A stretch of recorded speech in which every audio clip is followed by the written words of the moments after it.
Hello mga idol, welcome back sa aking channel. Magandang araw sa inyong lahat at sana ay nasa mabuti kayong kalagayan ngayon. Salamat sa inyong patuloy na suporta at sa pagbisita ulit sa aking channel. Tahimik lamang na nakatayo ang ating bida habang hawak ang kanyang espada at malamig na nakatingin sa ibaba. Sa kanyang harapan ay nanatiling nakaluhod si Diexam habang pilit na kinakapitan ng dagwang bahagi ng kanyang naputol na braso. Bakas sa luha ang mukha ni Diexam ang labis na takot dahil ramdam niya ang isang nakakakilabot na presensya mula sa ating bida na tila handa na itong bawiin ang kanyang buhay anumang oras. Dahil sa matinding panginginig ng kanyang buong katawan ay isang napakalinaw na katotohanan ang mabilis na tumatak sa isipan ni Diexam, batid niyang tuluyan na siyang mamamatay sa mismong lugar na iyon kapag hindi siya gumawa ng paraan. Kaya naman nang walang kahit anong pag-aalinlangan ay marahas na siyang yumuko hanggang sa maalikabok na lupa para magmakaawa. Umiiyak at desperadong isinigaw ni Diexam ang pangalan ni Mamyong habang paulit-ulit na humihingi ng tawad upang iligtas ang kanyang sariling buhay. Sa gitna ng kanyang walang tigil na pagmamakaawa ay nagmamadaling kinapa ni Diexam ang loob ng kanyang damit gamit ang kanyang natitirang kamay. Dahan-dahan niyang inilabas ang isang maliit na supot at nanginginig na inilapag ito sa mismong maalikabok na paanan ng ating bida.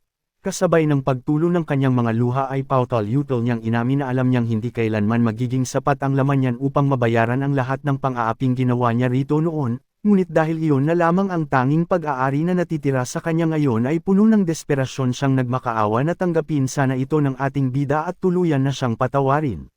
Ngunit sa halip na makaramdam ng awa ay nanatili lamang tahimik at matikas na nakatayo ang ating bida habang mahigpit pa ring nakakapit sa kanyang sandata, binalot ng matinding lamig at anino ang kanyang buong pagkatao habang matalim na nakatitig sa kaawa-awang kalagayan ni Diexam sa ibaba, at sa nakakapanindig balahibong presensyang nagmumula sa kanya ay malinaw na walang kahit anong halaga ang inialay nitong suhol upang mabago ang kanyang isipan. Tahimik at malamig na nagsalita ang ating bida habang seryosong tinatanong si Diexam kung dapat ba talaga niya itong patawarin. Pinaramdam niya rito na alam niya ang bawat bahagi ng madilim na nakaraan at walang awang isiniwalat ang lahat ng paghihirap na dinanas niya sa kamay nito sa loob ng 5 taon.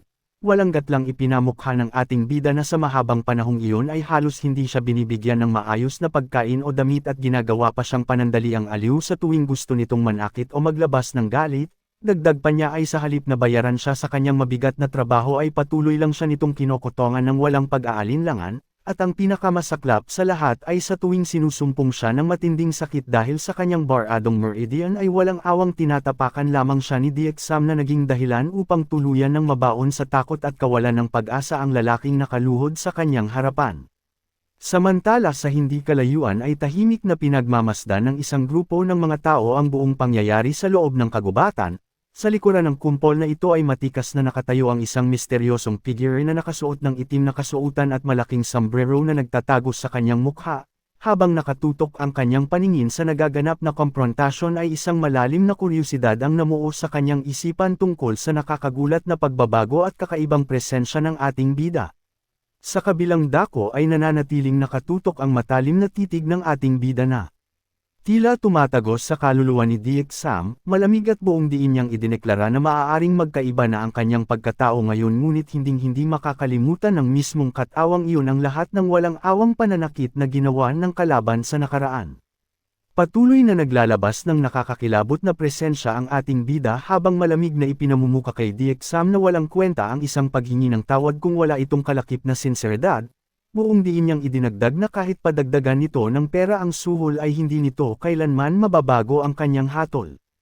Kahit nakasubsob ang mukha ni Diexam sa lupa ay walang kawala sa matalim na paningin ng ating bida ang pilit na itinatagong inis at puot sa reaksyon nito.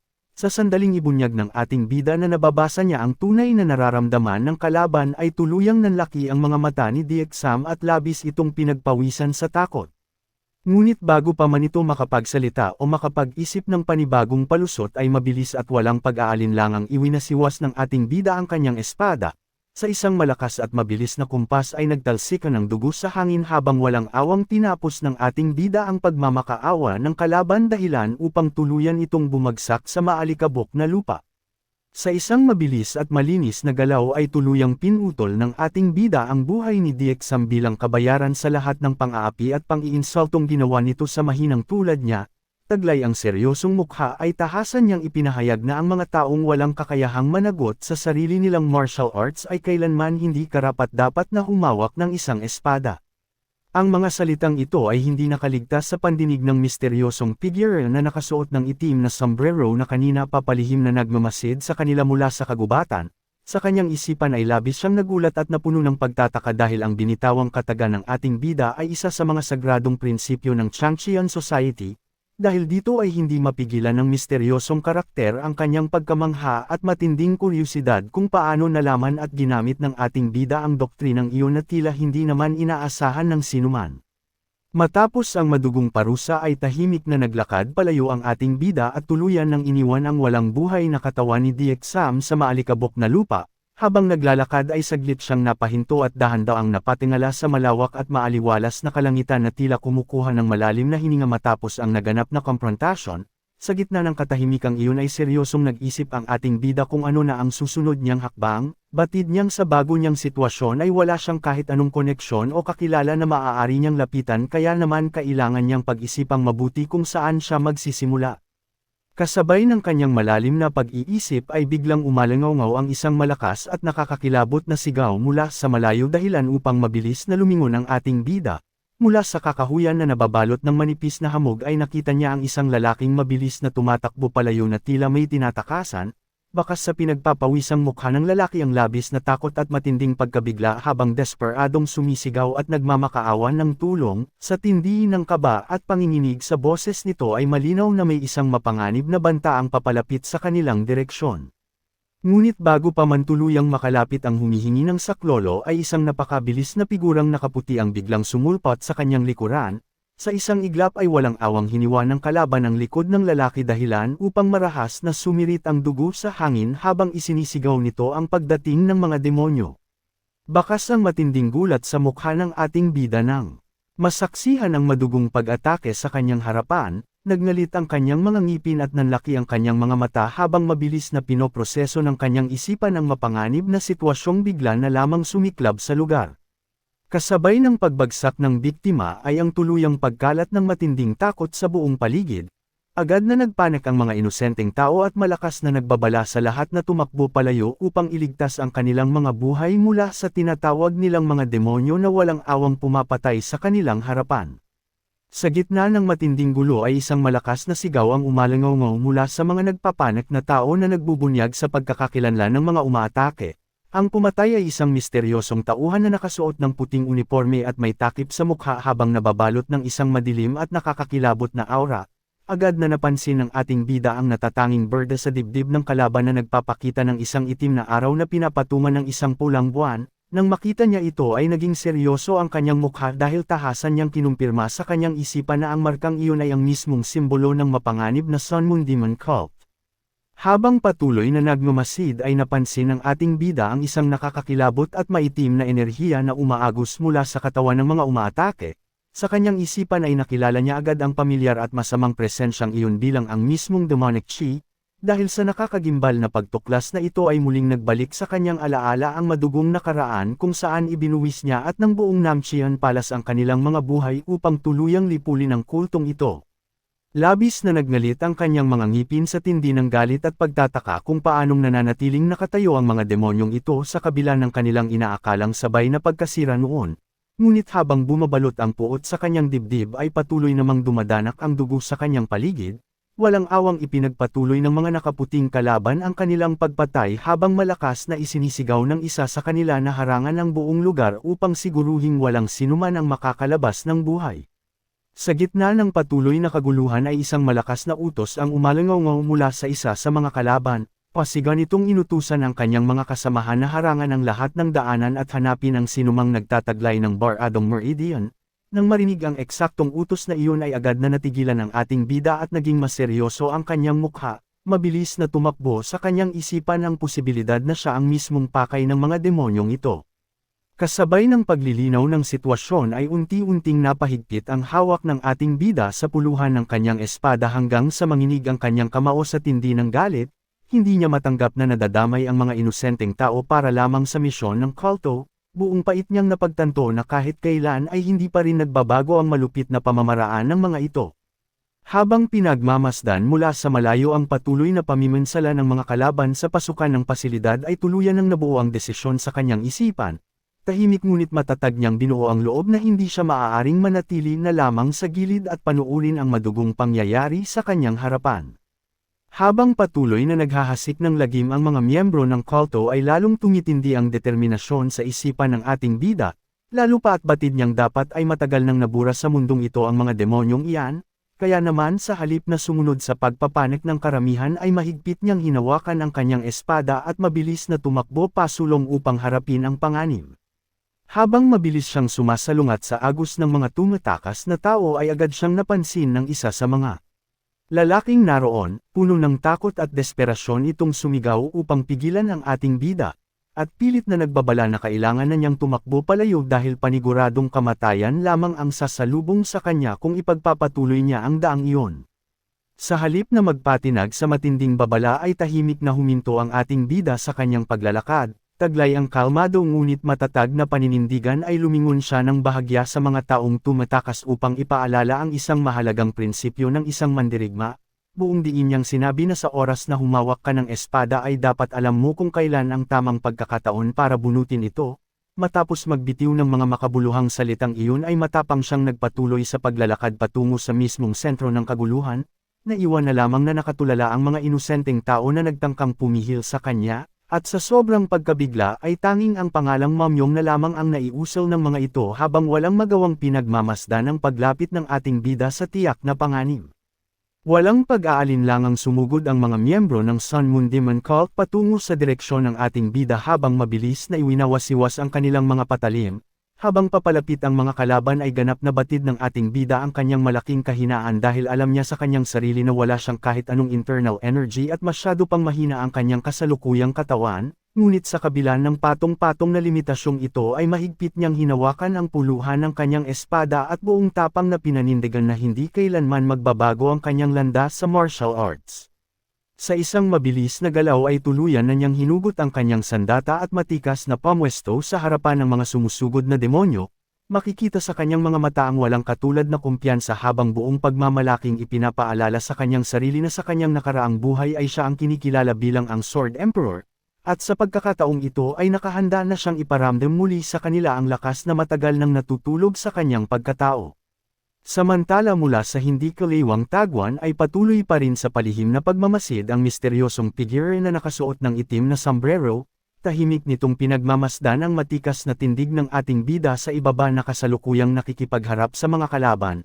Habang maingat na sinusuri ang bawat galaw nito ay isang malaking pagtataka ang namuo sa isipan ng tagamasid matapos mapansin ang kakaibang forma ng paghawak nito sa espada.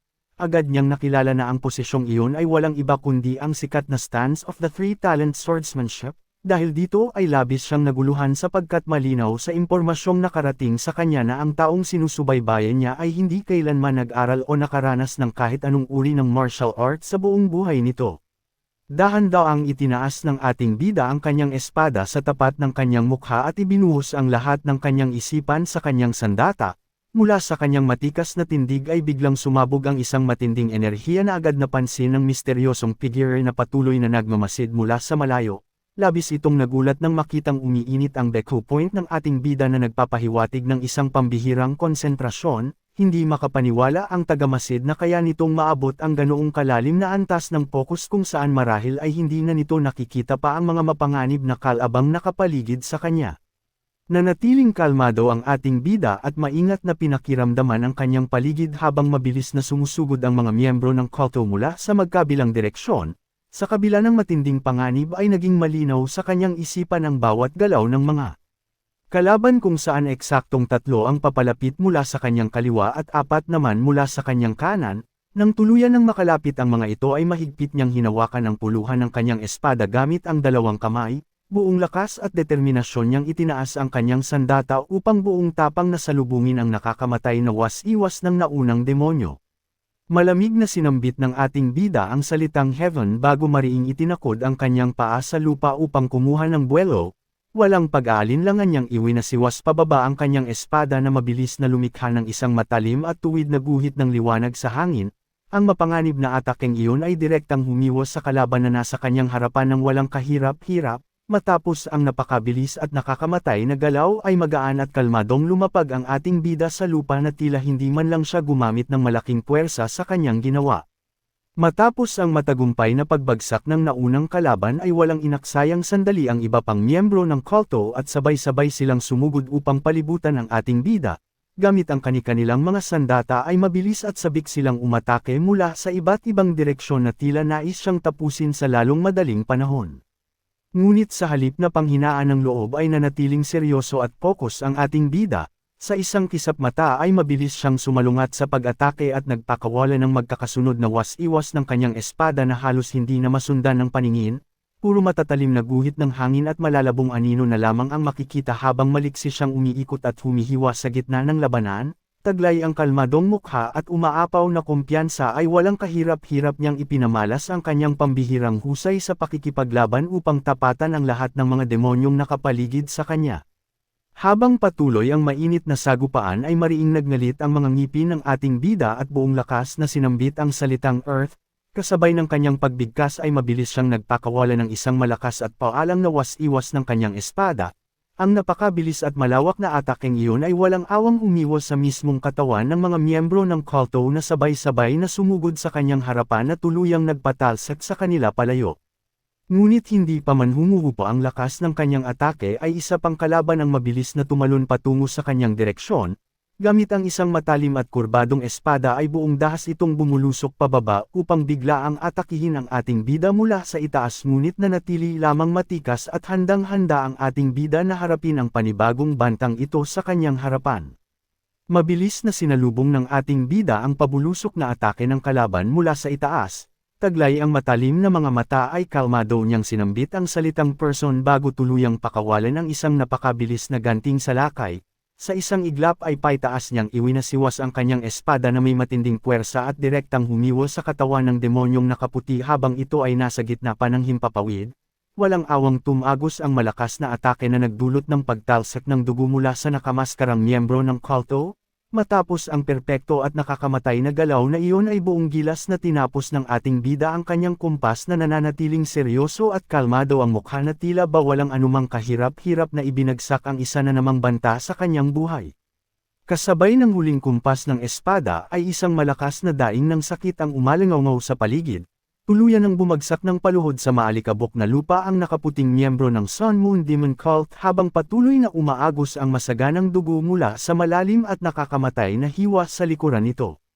Sa likod ng nakaluhod at unang kalaban ay tahimik at matikas na nakatayo ang ating bida. Nanatiling kalmado ang kanyang presensya na tila ba hindi man lang siya pinagpawisan o nahirapan sa katatapos lamang na madugong sagupaan.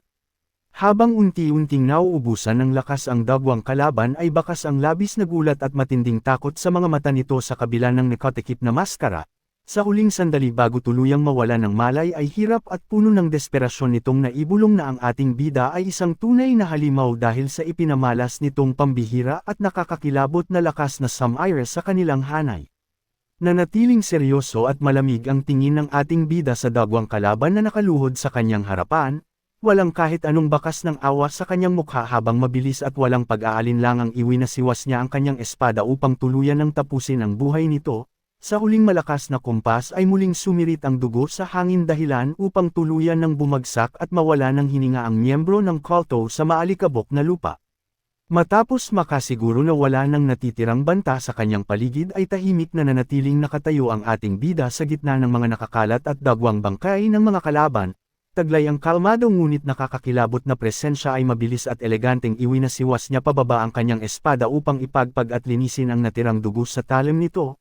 Ang buong lugar ay muling nabalot ng nakakabinging katahimikan na tila ba tahimik na sumasaksi sa walang kapantay na husay at bagsik ng ating bida laban sa mapanganib na Sun Moon Demon Cult. Mula sa kanyang pinagtataguan ay hindi maitago ng misteryosong figure na nakasuot ng itim na sombrero ang kanyang matinding pagkamangha. Awang ang kanyang mga labi habang pinagmamasdan ng mga nangyari dahil halos hindi siya makapaniwala na nagawang pulbasan ng ating bida ang mga mapanganib na kalaban gamit lamang ang pinakasimpleng pamamaraan na kilala bilang free talent swordsmanship. Dahil sa nakakakilabot at pambihirang husay na kanyang nasaksihan ay buong kumbiksyon niyang kinumpirma sa kanyang sarili na ang ating bida ay walang alinlangan na isang likas na henyo pagdating sa paggamit ng espada. Samantala matapos ang madugong sagupaan ay kalmado at matikas na ipinatong ng ating bida ang kanyang sandata sa kanyang balikat na tila ba walang anumang mabigat na nangyari. Ngunit sa gitna ng panandaliang katahimikan ay biglang napabilang ang kanyang paningin sa isang partikular na direksyon, bakas ang bahagyang pagtataka sa kanyang seryosong mukha habang nagtatanong sa kanyang isipan kung ano ang kakaibang bagay na bigla na lamang nakapukaw ng kanyang atensyon sa mga sandaling iyon. Agad na lumingon ang ating bida at napatingin sa itaas ng bubong ng isang malaking gusali, mula roon ay nakita niya ang isa pang grupo ng mga kalaban na tahimik na nakatayo at nagmamasid sa kanya. Naging seryoso at nanlisik ang mga mata ng ating bida habang nagtataka sa kanyang isipan kung mayroon pa palang mga natitirang miyembro ng kulto sa lugar na iyon. Sa kabilang dako ay bakas naman ang matinding pagkagulat sa mga kalaban na nasa itaas ng bubong. Ang pinuno ng mga ito na nakasuot ng itim na damit na may takip sa mukha at may nakadikit na simbolo ng Sun Moon Demon Cult sa dibdib ay nakahalukip-kap habang pinagmamasdan ang madugong kinahinatnan ng kanyang mga kasamahan sa ibaba. Hindi siya makapaniwala na ang buong unang pangkat ng kanilang samahan ay tuluyan ng nalipol. Sa tindi ng kanyang pagtataka ay mariin niyang naisip na imposibleng magawa ang ganoong kalaking pinsala at pagpatay ng mga ordinaryong manlalakbay lamang. Habang inihahanda ng ating bida ang kanyang sarili para sa panibagong banta ay bigla siyang nakaramdam ng kakaiba sa kanyang pisikal. Napangangatawan, kasabay ng tila malakas na pagtibok sa kanyang dibdib ay biglang nanlaki ang kanyang mga mata sa labis na gulat at matinding sakit, isang matalim na kirot ang biglang sumalakay mula sa loob ng kanyang katawan dahilan upang mapasigaw siya ng mahina. Dahil sa pambihirang puwersa na kanyang ibinuhos sa nagdaang laban ay hindi na ito nakayanan ng kanyang kasalukuyang mahinang kondisyon at mga Bar-adong Meridian, tuluyan siyang nawalan ng balanse at mabilis na napaluhod sa maalikabok na lupa. Mahigpit niyang hinawakan ang kanyang kumikirot na dibdib habang ibinaon naman niya ang kanyang espada sa lupa upang magsilbing saklay at pigilan ang kanyang tuluyang pagbagsak habang hirap na hirap siyang hamihabol ng hininga. Habang nakaluhod at mahigpit na hawak ang kanyang kumikirot na dibdib ay pilit na hinahabol ng ating bida ang kanyang hininga habang patuloy na tumatagaktak ang malamig na pawis sa kanyang mukha.